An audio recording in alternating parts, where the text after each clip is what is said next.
My gosh, here I am. I'm in my new home. I'm excited. I hope you are too. Good day to you on this Monday. Thanks for joining me here on my first Bernie show video at Sports Hub STL, at Sports Hub STL. I don't know what it is, but when until I get used to saying Sports Hub STL, which will become, embedded in my brain. But, I've noticed early on that I keep like hesitating for some reason, but that's what happens when you move to a new home, right?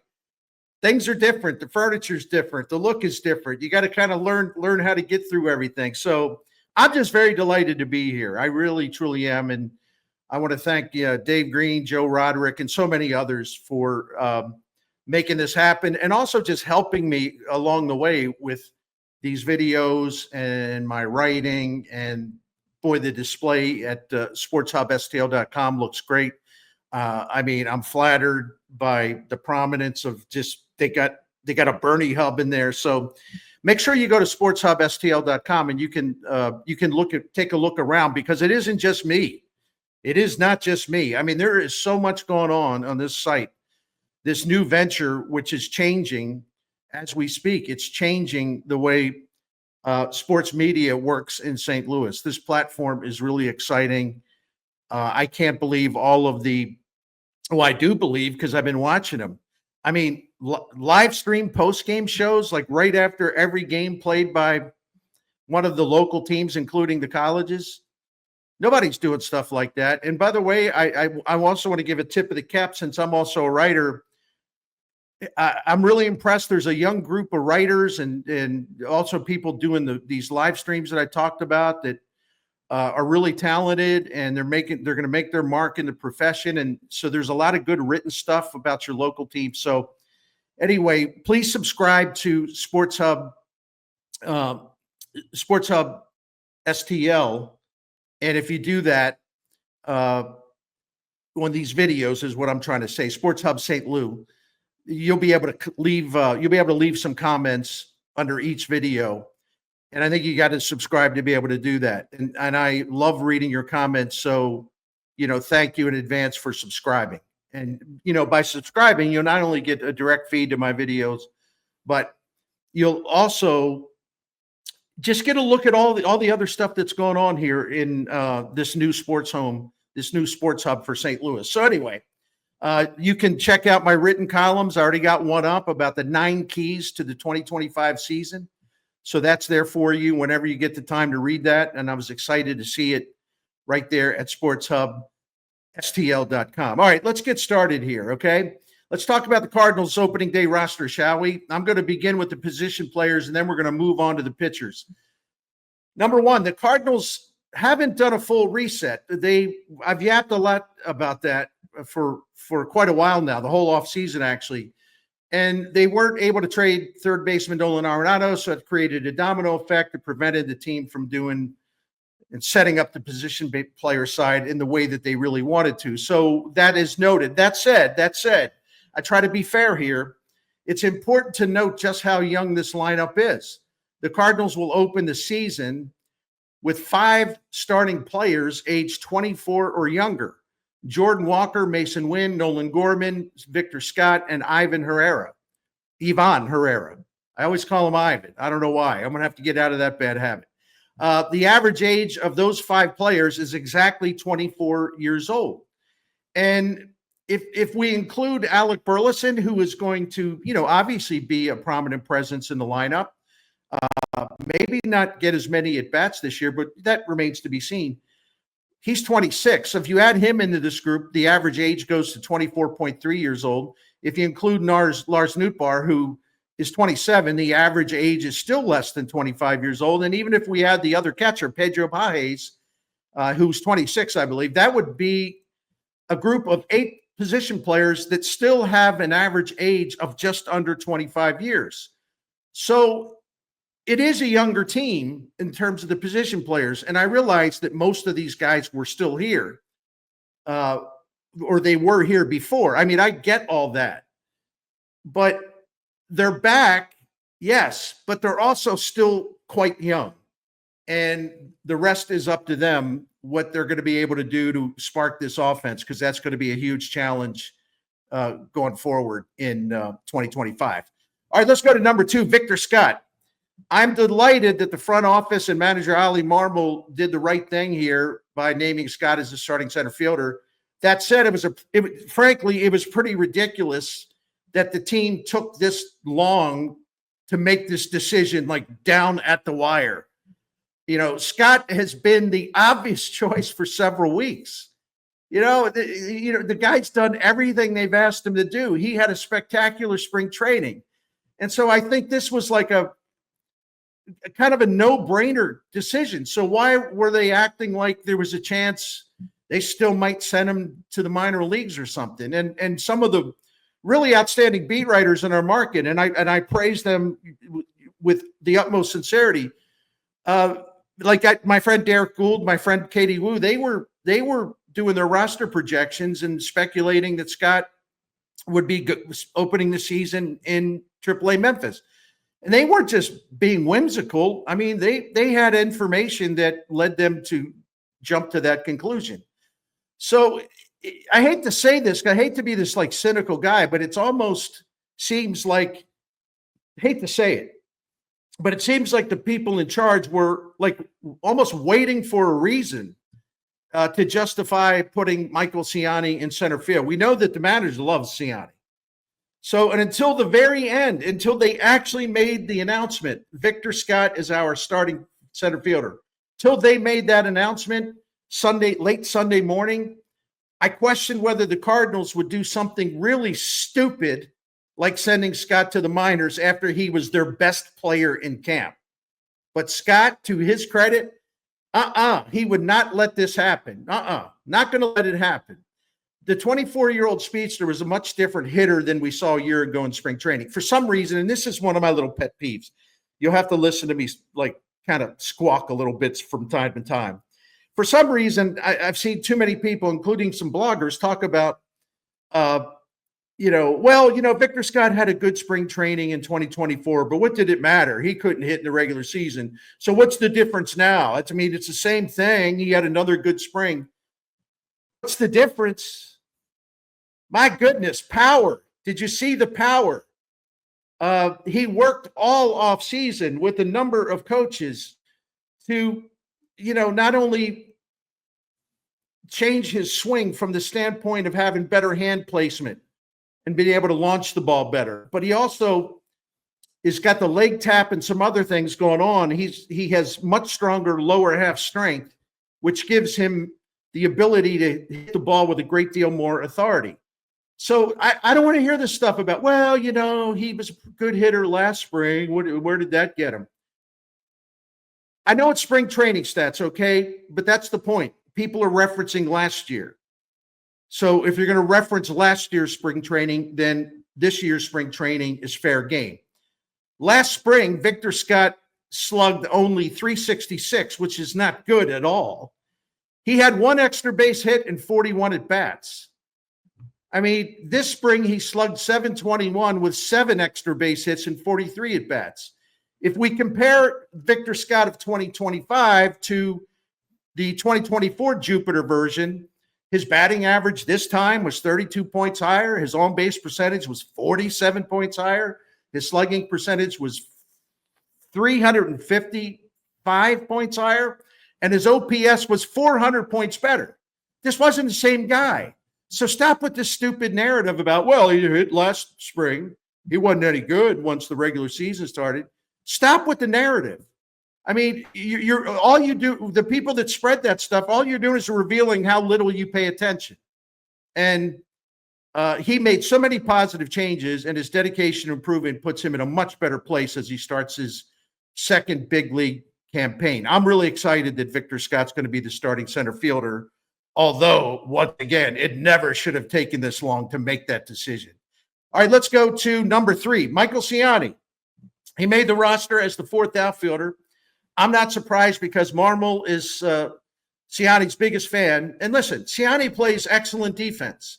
He's got outstanding range. He can be used as a rover anywhere in the outfield. There's some value there. He's also a really fast guy. So in addition to being the ideal late innings defensive replacement, he can be deployed as a pinch runner. He's good with small ball stuff like sacrifice bunts. That said, he doesn't hit. So as a bench guy, he won't pose much of a threat to opposing relievers in those late inning matchups if he has to come off the bench, or if he's in the game already earlier and then they start bringing in the parade of relievers. More than anything, let's be perfectly clear here, more than anything, the decision to keep Siani reaffirms just how uncomfortable the Cardinals are with Jordan Walker's defense in right field. I mean, I've been joking a little bit, and I don't mean to demean Walker, because the Cardinals did him wrong by rushing him to the major leagues without giving him the proper training or proper time to learn how to play the outfield. And you wonder why they're turning their player development system upside down. It's been a joke, and Walker represents that.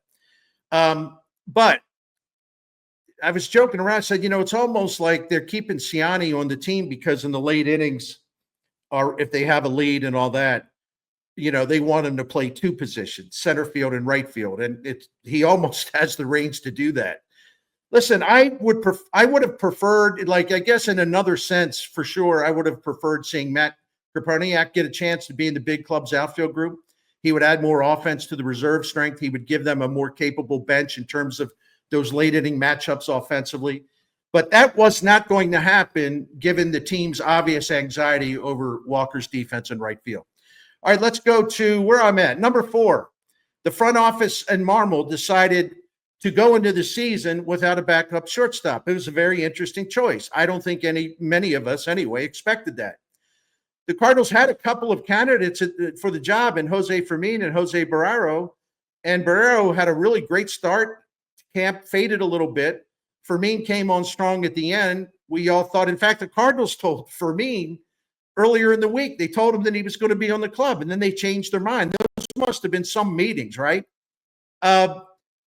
The thing about Fermin is he can play a lot of different positions, and Barrero can play a lot of different positions. And I know he's not on the 40-man roster, so that was a consideration. Barrero can also play center field. But the Cardinals chose to go in another direction. And I think a lot of this, again, sort of has to do with Siani. And the manager loves him some Siani. It's as simple as that.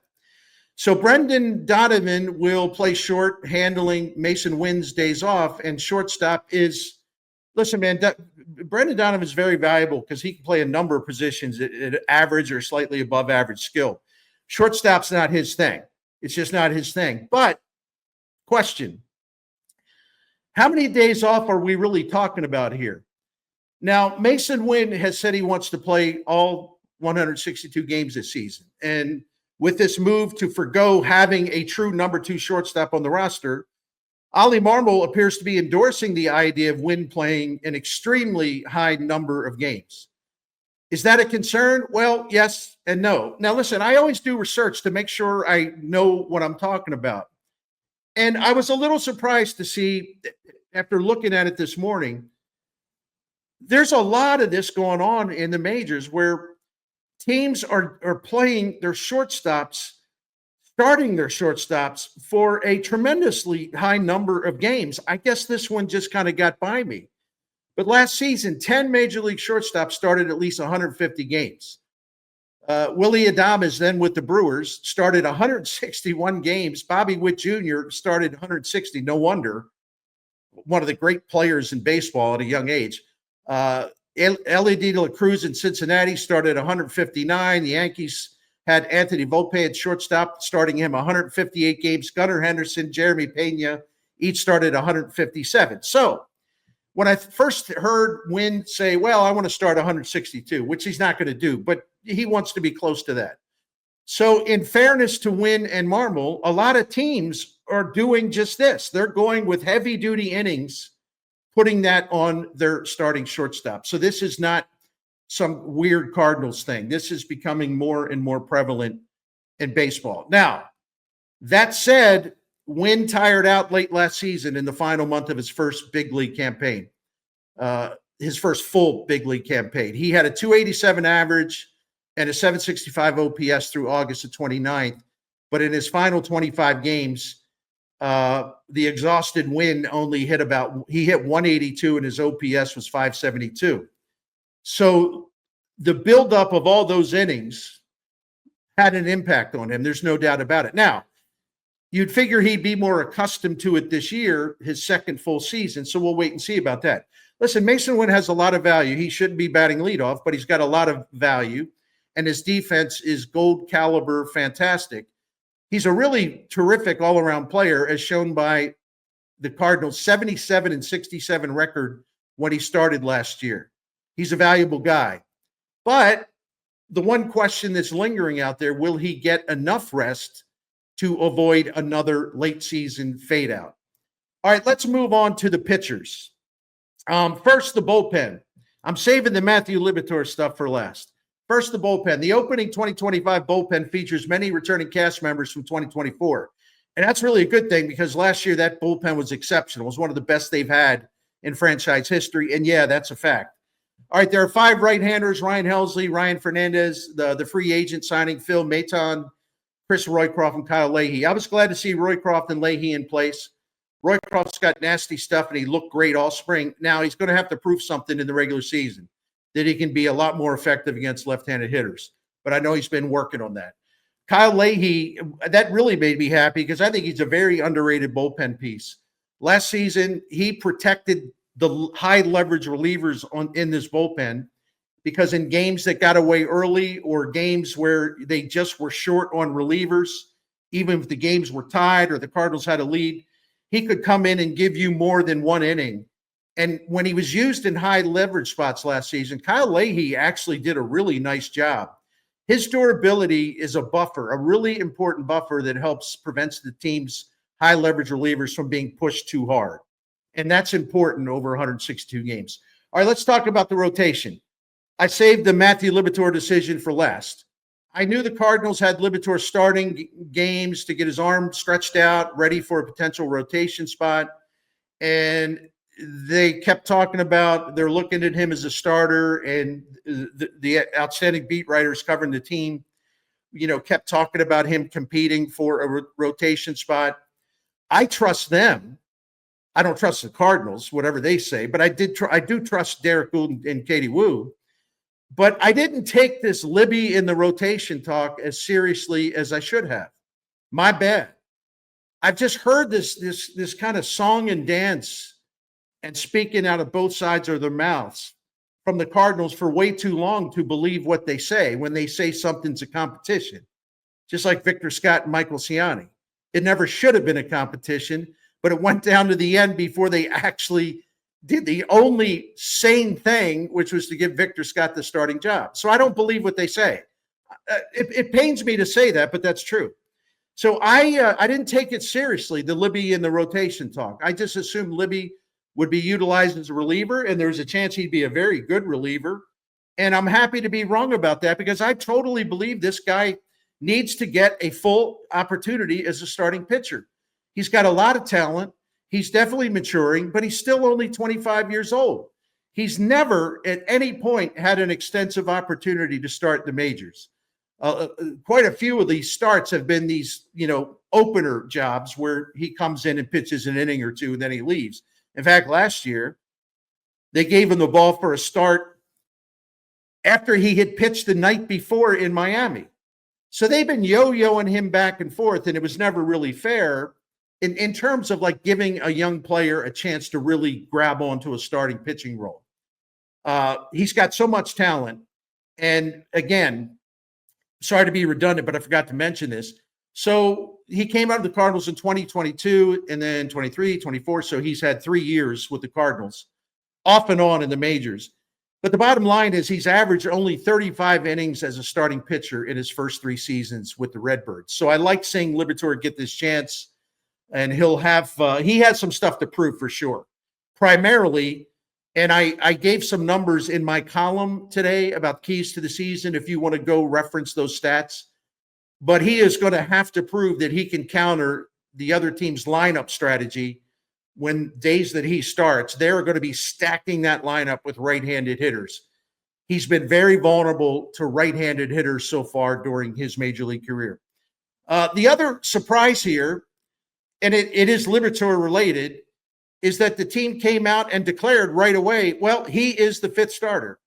And that was kind of like, whoa, okay. I didn't expect that one either. They've locked him into the fifth starter role, and that's a positive development. You know why? Because I assumed that any rotation plans for Liberatore in a six-man setup would put him in the number 6 role, which means we'd see it all over again, back and forth, bullpen start.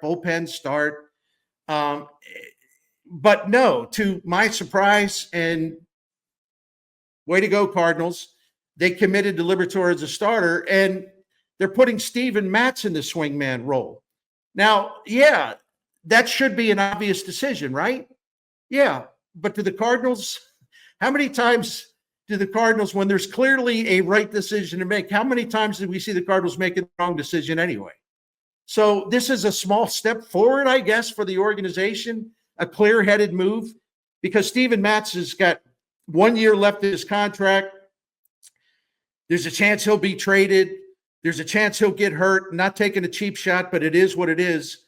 So what would be the point of having Liberatore in that swingman role, where you need to get him grounded in the rotation? Because Steven Matz, one way or the other, ain't going to be around much longer. So get the jump with Libby, build that bridge to 2026. I was disappointed, like many of you, to see the young right-handed starter Michael McGreevy being optioned to Memphis. He pitched well enough this spring, certainly, to win a place in the rotation. I don't like the decision, but I do understand it. With Miles Michaelis still in place, still getting a free pass because of those usual payroll politics, McGreevy to Memphis was inevitable at the start of the season. Once again, I didn't like it, but I understand it. Because injuries, and the other thing too is he'll have his chance to start this year. Number one, injuries are inevitable, so McGreevy will get opportunities to jump in, and you never know whether Eric Fetty will be traded at some point. He would get an opportunity there. There'd be a slot there, and this is wishful thinking. If the front office actually grows the spine, we might see Miles Michaelis held accountable for his lousy pitching. At some point, clearing Miles Michaelis out would open a gateway to McGreevy or the top pitching prospect, Quinn Matthews, or some other candidates down the line. So this has to be done. It's a matter of time. I do think that these were really good moves, and it's sad that that you and I and many others were surprised that they elevated Victor Scott and elevated Matthew Liberatore. Well, good for them, but there's still a lot of questions and a lot of work to do, and I'm sure we're going to see other roster decisions made down the line. And one of the questions I have, for example, is what if Nolan Gorman really doesn't hit? What if Jordan Walker really doesn't hit? What if they're drowning again? Are the Cardinals going to stick to their vow to have them up here all season, or will they say, well, we got to pull them out of the fire here? And I don't know. I still think there's a chance, if they're bad, that we could see them return to the minors. I hope I'm wrong about that on a lot of fronts, because you know why? They're not going to go to the minors if they're hitting better. Listen, so there'll be other roster decisions and choices made. No roster stays the same. You don't need me to tell you that. But anyway, projections have the Cardinals finishing in a range between 78 and 82 wins. And this roster can only do so much, because even though they have all the young hitters, there's still hitters that were already here. And this offense is still going to come down to whether Nolan Gorman and Jordan Walker can return to their 2023 levels. Those two dudes were really good at a young age back in 2023. And the offense still depends extensively and heavily on left-handed batters. As a group, they're going to have to be a heck of a lot better in 2025 than they were last year, all these left-handed hitters as a group, for this dull offense to spark up. On the pitching side, the Cardinals have the makings of a young and promising rotation, but as I just mentioned, it's in a holding pattern until they clear this so-called runway to make way for the future. For now, the runway is more of a Memphis runway for young Cardinals starting pitchers. I hope that changes sooner than later. But if you look at this roster, There's a lot of the same things in place. There's still a lot of the same principles in place. This is another way of saying, and this is my go-to expression, my go-to name for this. The 2025 Cardinals, days away from the start of a new season, very much remain stuck in the mosey-like middle. Might even call it the mediocre mosey-like middle. That's it for today. I appreciate you checking me out here in my new home. I'm so happy to be here at Sports Hub STL. Go to sportshubstl.com. Go to the Sports Hub STL YouTube channel. Subscribe. Leave your comments. I am going to try to respond to as many as they can. And just a warning, and people that were following me on my YouTube channel know that this is the way it goes. When I have time, I jump in and I respond to as many as I can. But there are days when I just simply don't have the time. And so it doesn't mean that I don't care. And, you know, the fact that you leave comments, I'm just blowing them off. It doesn't mean that at all. It's just, I got a lot going on, and I'm grateful. I'm really happy to be busy and entering this wonderful new phase of my career. And I couldn't think of a better place to be right now than Sports Hub STL. So thanks again for those who said, hey, we got to get that big lug over here. Thanks for that, because I couldn't wait to get started and can't wait to get back tomorrow with another Bernie Show video here on Sports Hub STL. Thank you.